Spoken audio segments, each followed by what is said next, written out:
Salut tout le monde, bienvenue à mon podcast qui s'intitule Parole au prof. Aujourd'hui, je reçois une personne qui m'est très chère, un très bon ami à moi. Youssef, merci d'être venu. Avec plaisir. Tu sais que tu es mon premier invité. Oui, je sais. Ça en dit long. Alors, comment vas-tu? Ça va, ça va. Très bien. Alors, est-ce que tu peux te présenter auprès de nos Oui, auditeurs, bien s'il te sûr. plaît? Alors, je te remercie encore une fois de l'invitation. Ouais. Ça fait plaisir de t'accompagner lors du premier épisode de ton podcast. Et ça sera l'occasion de parler de mon métier, de partager ma passion avec les gens qui vont voir la vidéo. Alors, pour me présenter brièvement, donc je commence par mes études et puis je parle un peu de ce que Écoute, je fais fais. comme tu le sens, fais comme tu le sens. Ok, très bien. Ouais. Bon, écoute, j'ai un parcours académique qui a été couronné par l'obtention d'un doctorat en sciences économiques et de gestion, D'accord. après un diplôme national des écoles nationales de commerce et de gestion en commerce international. Ouais. Tout ça après un bac en sciences expérimentales, option physique-chimie. Carrément. Voilà. Oui. Est-ce que tu peux nous en dire un peu plus sur cette histoire? Écoute, comme tout élève studieux que j'étais, j'avais opté pour une filière scientifique. Donc j'aimais beaucoup tout ce qui est sciences naturelles, sciences de la vie, de la terre, physique-chimie. Donc c'est pour ça que j'avais fait les sciences expérimentales et puis un bac en physique-chimie. Mais après, je me suis orienté vers tout ce qui est commerce et gestion parce que j'avais quand même eu la chance d'être accepté dans l'une des grandes écoles publiques au Maroc. Comment elle se nomme déjà? C'est l'ENCG, l'École nationale de commerce et de gestion. J'en ai entendu parler d'ailleurs. Oui, j'avais fait celle de Casablanca. Et puis, comme tu sais, j'avais toujours un penchant vers tout ce qui est communication, vers tout ce qui est humain, vers tout ce qui est sciences sociales. Et ça, je l'ai retrouvé dans cette discipline. Mais d'ailleurs, comment on fait pour intégrer une école pareille en fait? Il faut avoir une bonne moyenne au bac déjà, pas dans toutes les filières. Bon, à mon époque, c'était un concours écrit et un entretien oral. Maintenant, ça a changé, j'ai l'impression, mais ça reste toujours une école très, très sélective. D'accord. Et puis après, j'ai fait mon thèse de doctorat parce que je voulais satisfaire cette soif d'apprentissage, de faire de la recherche et d'enseignement aussi, parce que quand on prépare un doctorat, donc c'est la plupart du temps pour enseigner, pour former, et c'est d'ailleurs pour ça que je me suis retrouvé à enseigner le français. Mais bien avant ça, j'avais quand même commencé ma carrière à la banque, où je travaille jusqu'à présent. Oui, je suis un pur produit du secteur bancaire. D'accord. Donc, si je comprends bien, est-ce que tu as animé des formations lorsque tu étais au sein de la banque? Oui, bien sûr. Donc, j'en avais beaucoup fait, des formations sur certains métiers bancaires, sur l'utilisation de certains outils, sur la gestion de certains dispositifs, par exemple la gestion des risques, fournisseurs ou autres. Donc, c'est plus en lien avec le métier bancaire. D'accord. Et comment s'est passée cette transition entre le secteur bancaire et l'enseignement? Parce que c'est quand même deux domaines différents, il me semble. Je sais. Bon, comme je t'ai dit, j'avais toujours cette passion pour l'enseignement. J'aime bien partager. J'avais cette compétence, cette aptitude ou cette facilité à parler devant les gens, à prendre la parole devant un public. Et d'ailleurs, je dois ça à tout ce que l'on avait fait en école de commerce. Donc, on avait beaucoup de présentations, d'exposés, de petites soutenances, de mini-projets à présenter.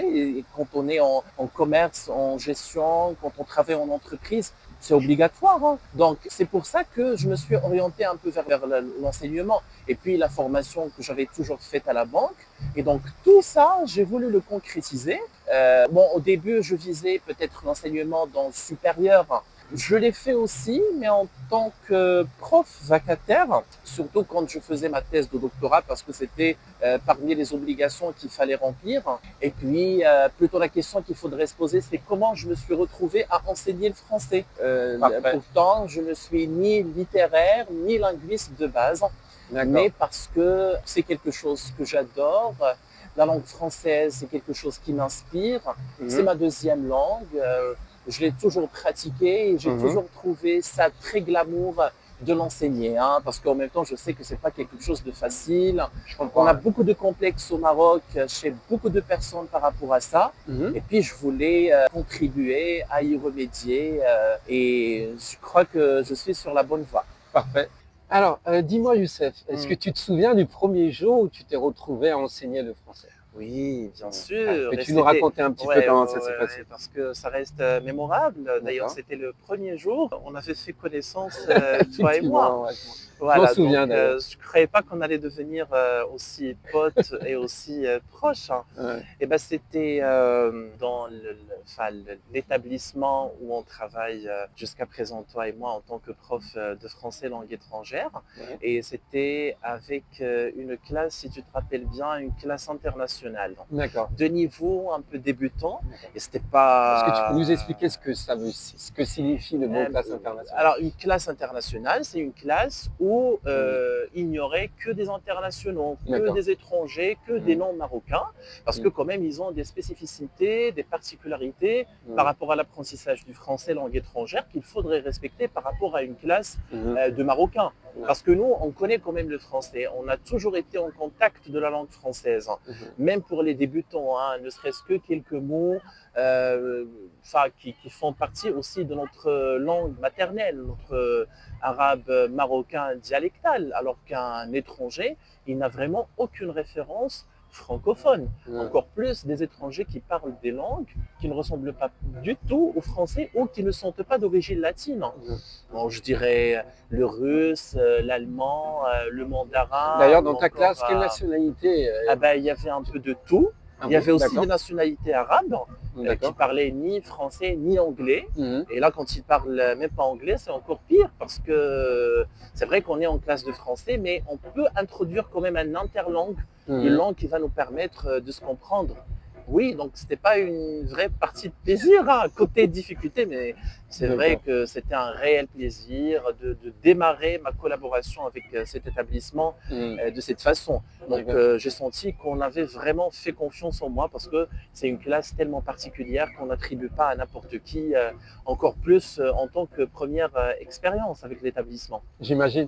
Est-ce que tu as gardé de bonnes relations avec justement les apprenants de la classe internationale Oui, oui, avec oui. qui Bon, c'est vrai que j'ai travaillé avec eux Mhm. uniquement 2 ou 3 sessions parce Mhm. qu'après il y avait le Covid, il y avait la fermeture des frontières, donc il y avait des Mhm. décisions qui tombaient parfois à la dernière minute Mhm. et donc ils ne se sont pas réinscrits. Donc ils avaient Ouais. peur de rester bloqués au Maroc. La plupart ils ont préféré rentrer chez eux, Mhm. mais on était restés en contact. Et d'ailleurs là, maintenant, plus de 4 ans plus tard, il y a une apprenante qui revient avec moi dans une classe marocaine avec un niveau assez avancé. Et la D'accord. preuve qu'ils Incroyable. me font toujours confiance. Alors, Youssef, comme tout le monde le sait, on sait que tu as un parcours atypique. D'accord. Tu travailles autant dans une banque que dans un institut de langue. Mais Oui, est-ce que tes apprenants sont au courant de ton parcours? oui, bien sûr qu'ils Mhm. sont au courant de ça. Et d'ailleurs, je me présente à chaque Mhm. début de session Mhm. pour les nouveaux, tout comme pour les anciens. Et ils en sont ravis parce qu'ils ont quand même, bon, si j'ose dire, c'est pas pour me vanter, mais ils ont quand même la chance d'avoir un enseignant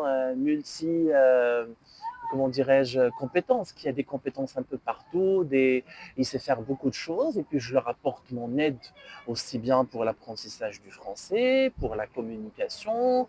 S'ils ont un besoin, je ne sais pas moi, je peux les encadrer, leur D'accord. donner des conseils pour ceux qui ont un rapport de fin d'études à faire, un rapport de stage, s'ils veulent carrément chercher un emploi, si je peux apporter mon aide. Parce qu'ils viennent apprendre le français, c'est pour travailler, c'est pour avoir une idée sur comment ça se passe dans le monde de l'entreprise, dans le monde du travail. Et D'accord. ça, je pense que c'est une... Et D'accord. d'ailleurs, l'institut où on travaille, il a Mhm. fait exprès de commencer à recruter des gens qui apportent un nouveau souffle, hein, un renouveau à l'enseignement du français au lieu de continuer à le faire d'une manière classique qui a également tout à fait ses avantages. On ne va pas le nier. Mais d'ailleurs, est-ce que tu estimes que ton métier de banquier t'a apporté certaines compétences utiles pour enseigner. Oui, c'est Tu peux clair. nous... Quand on est à la À quel niveau? banque, la facilité des contacts. Quand j'anime un atelier de communication professionnelle ou de pratique de l'oral, Mhm. je pense qu'il n'y a pas mieux qu'un professionnel qui a la maîtrise des outils de la communication professionnelle qui pourrait le faire. Et Mhm. puis, ça m'aide aussi quand on aborde des sujets économiques, sociaux, politiques, qui sont des sujets que l'on privilégie beaucoup en classe parce que ça touche à la vie de tous les jours.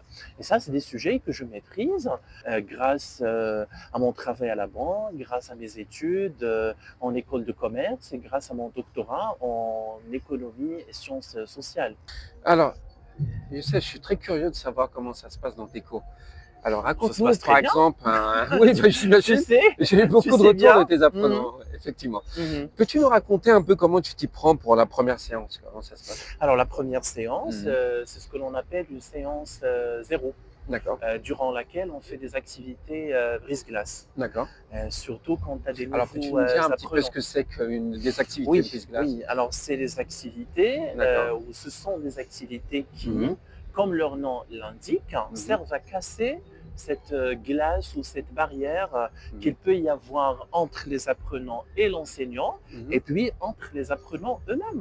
Parce Mhm. qu'il faudrait favoriser une dynamique de groupe, il faudrait créer un climat, on va dire, convivial, qui Mhm. favorise l'apprentissage, parce qu'on va faire beaucoup de jeux de rôle, on va faire beaucoup de mise en scène, D'accord. et on va faire beaucoup d'activités en petits groupes, Mhm. parce que c'est très important pour apprendre une langue, ce partage, ces discussions qui se mènent entre les apprenants. Et Mhm. toutes ces choses-là, on ne peut pas les obtenir s'il n'y a pas un bon climat instauré en classe. Et les activités brise-glace servent justement Mhm. à, je vais dire, à 70% à créer ça dès le début. D'accord. Après, bien sûr, on brise la glace tout au long de la session. Mais bon, la première séance, elle a toute son... D'accord. Parce que c'est là où ils prennent les bonnes impressions. Mhm. C'est à partir de cette séance-là que ça passe ou pas. Ça casse. Ouais, donc il faut faire D'ailleurs, très très attention en par d'autres rapport à termes, ça. cette séance, enfin, comme tu l'intitules, Brise-glace. zéro, la séance zéro, est plus que nécessaire Ah pour oui, établir un climat. même, je te cache pas que même quand j'ai une classe qui n'est Mhm. constituée que d'anciens apprenants, Mhm. on se prend ne serait-ce qu'une petite heure ou 45 minutes Mhm. pour parler un peu, par exemple, si c'est la reprise, de comment ils ont passé les vacances, où est-ce qu'ils ont voyagé pendant l'été, qu'est-ce qu'ils deviennent, est-ce qu'ils D'accord. ont... Parce que même leurs besoins en apprentissage, ils évoluent. Quand Mhm. ils étaient étudiants, c'est pas comme lorsqu'ils sont professionnels. Quand Mhm. ils étaient dans un domaine, je dis n'importe quoi, dans des assurances, c'est pas comme lorsqu'ils, je sais pas, ils ont changé de domaine vers l'enseignement ou vers le tourisme. Donc ils ont beaucoup de besoins, ils ont beaucoup de nouvelles choses à apprendre, et ça me permet aussi de réactualiser ce que je dois leur proposer comme activité. Je comprends. D'ailleurs, peux-tu me dire quelle est ton activité brise-glace préférée? Mon Celle qui marche à tous les activité, coups. ah oui, oui, oui, mon activité brise-glace préférée, c'est Mhm. une activité qui allie un peu le ludique, Mhm. le linguistique, le parler et le dessin. Donc, je leur demande de se mettre en binôme, Mhm. de se parler, de faire connaissance, de se présenter. Mhm. Et puis, chacun va nous présenter son binôme Mhm. avec un dessin Mhm. qui le décrit, où la personne pourrait s'identifier. Et D'accord. ça permet vraiment d'apporter une touche un peu de, comment dirais-je, de ludique, de Mhm. quelque chose d'amusant. Et puis, ça les pousse à réfléchir, à trouver leurs inspirations, à illustrer, à expliquer. Et c'est très profond comme activité. J'aime beaucoup quand il y a quelque chose de physique, de manuel, que l'on pourrait toucher, que l'on pourrait remanier et que ça sort du manuel, tableau, feutre et phrases. D'accord. Après cette séance zéro, comme tu l'as dit, qu'est-ce Mhm. qui se passe après les séances qui suivent? Comment tu fais pour justement faire en sorte que tes Mm. apprenants soient toujours captivés par ta manière Ok, d'enseigner? alors j'essaie de reproduire Mm. la séance zéro Mm. en, si on peut dire ça comme ça, en miniature, c'est-à-dire Mm. avoir au tout début de chaque séance Mhm. une mini séance zéro ou bien une mini-activité brise-glace. D'accord. Parce que tu ne peux pas comme ça rentrer directement dans le vif du sujet dès qu'ils rentrent, dès qu'ils s'installent. Ils sont fatigués, ils arrivent surtout pour le week-end après une semaine chargée. Donc il faut un peu les faire entrer dans le mood de la classe tout doucement. Moi j'ai une routine. Hein, et ils aiment ça parce que ils savent très bien ce qu'on va faire de A à Z en classe. Donc on commence par raconter un peu comment ils ont passé la semaine ou bien donc, ça fait partie de tes rituels. Hein, si je oui, c'est un rituel. Hein. Tu as bien mis le mot sur la pratique. On partage un peu les actualités, leurs coups de gueule et leurs coups de cœur de la semaine. Ah, j'ai l'impression que c'est une séance de thérapie en même temps. Oui, ils partagent leurs problèmes. On peut leur donner tous des conseils. C'est vraiment dans un cadre très convivial et très cosy. Après, on fait un petit rappel généralement du point langue qu'on avait fait la séance d'avant, un rappel du thème sur lequel on travaille, un rappel un peu comme ça du vocabulaire qu'on avait appris dans le cadre de ce thème, et puis on rentre dans la continuité de la leçon, ou bien si on va démarrer une nouvelle leçon. Après, bien sûr, tu sais très bien, là, heureusement, dans l'établissement où on travaille, qui se respecte beaucoup, donc il y a toute une démarche, toute une méthodologie qu'il faudrait scrupuleusement respecter pour que l'apprentissage soit fait dans les meilleures conditions. Bien sûr, j'essaie d'agrémenter par certaines activités, par-ci, par-là, des jeux, du ludique. Ils adorent, ils apprennent indirectement sans en être conscients. Et ça les aide beaucoup. Hein. C'est ça l'approche actionnelle de l'enseignement du français langue étrangère. Alors, je me demandais, est-ce qu'il y a un point langue sur lequel tu as eu beaucoup de difficultés à transmettre? Un point langue, écoute, pour ne rien te cacher, tous les points langue du français ne sont pas donnés. Hein. C'est une langue, il faut qu'on l'avoue, parmi les plus difficiles dans le monde. Et c'est ce qui permet de faire sa particularité. Hein. Donc, pas n'importe qui pourrait apprendre le français, mais avec de la volonté et un bon enseignement, bien sûr que si. Et d'ailleurs, j'ai toujours reçu des critiques des non-francophones qui me disent « Ah bah, mais pourquoi c'est si compliqué? Pourquoi il y a tellement de C'est vrai, j'ai rencontré ça moi aussi avec ma classe internationale. » Je leur dis « Écoutez, une langue, c'est une langue.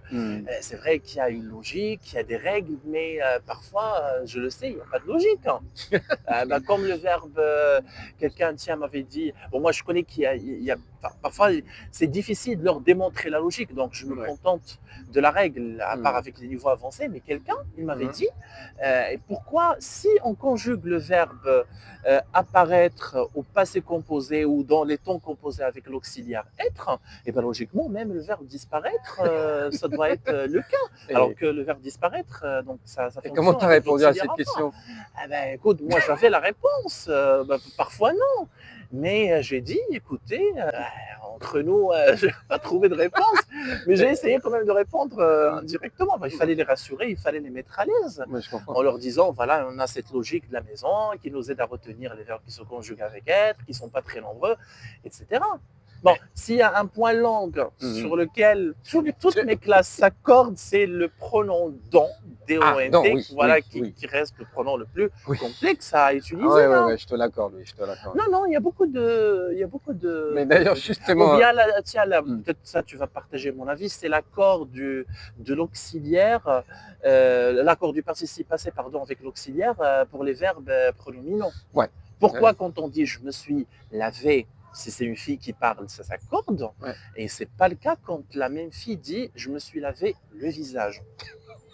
Parce que c'est elle le COD, non, et là le COD, non, c'est des verbes de réciprocité. Et là, on rentre dans un grand débat interminable. Mais c'est comme ça. Hein. D'accord. D'ailleurs, justement, est-ce que, comme tu l'as mentionné tout à l'heure, il peut arriver parfois qu'on ait du mal à répondre à certaines questions les apprenants.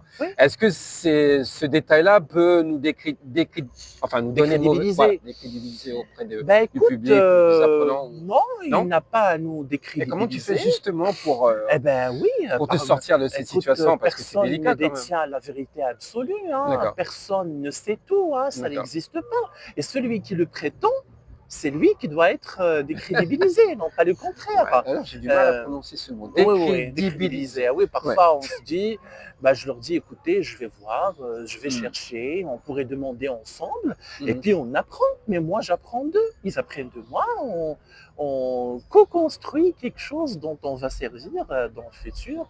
C'est intéressant ce que tu dis. Ah oui, surtout avec les niveaux très avancés, les niveaux B2, fin B2, C1. Peux-tu me dire un truc que tu as appris de tes apprenants, un truc qui t'a beaucoup marqué? Enfin, je n'ai pas le souvenir de quelque chose de très précis, mais beaucoup.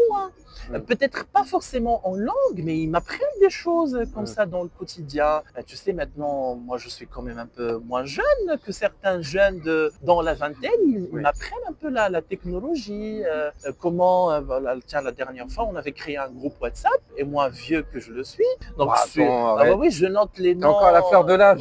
J'enregistre les numéros de tout le monde en mettant à chaque fois le nom et prénom, puis je les rajoute dans le groupe WhatsApp. Et il a suffi que quelqu'un me montre quelque chose, le QR code, qu'il faudrait scanner, et puis il rentre. Moi aussi, je l'ai découvert récemment. Entre autres. Après, ils m'apprennent des choses dans leur domaine quand on fait des échanges, des débats. Parce que j'ai un médecin, par exemple, j'en avais même deux. Il y a des ingénieurs, il y a des juristes, il y a des avocats. Et franchement, c'est surtout quand on fait des débats sur des sujets d'actualité, et ils ont beaucoup de choses à dire. Il leur manque juste cet aspect communication, langue, comment transmettre, et c'est justement pour ça qu'ils sont là et pour ça que je suis là aussi, pour leur apprendre ça. Alors Youssef, notre podcast touche à sa fin. Quel conseil tu pourrais donner à une personne qui n'a rien à voir avec le domaine de l'enseignement mais qui souhaite l'intégrer? Quelle est d'abord la volonté, parce que sans la volonté, on peut rien faire. Ça ne doit pas être juste un métier ou un gagne-pain. C'est vrai que c'est une réalité, on travaille pour bien gagner notre vie, et c'est une partie de plaisir, mais si on n'aime pas le métier de l'enseignement, et d'ailleurs ça c'est valable pour tous les métiers, moi je suis contre les gens qui disent ah oui, il faut être polyvalent.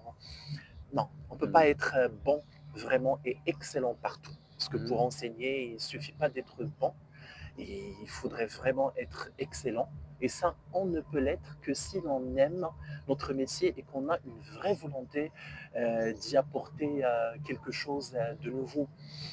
Surtout en enseignement, tu auras affaire à des êtres humains, des gens qui ont des difficultés, qui ont des projets de vie, qui ont besoin de concrétiser pas mal de belles choses dans leur vie, et on va y prendre part. Et donc, ça, c'est pas juste un métier, c'est une passion, c'est un partage, c'est beaucoup de belles choses en fait. Au-delà de l'aspect formel, travail et pécunier de la chose. Et surtout quand on enseigne les langues.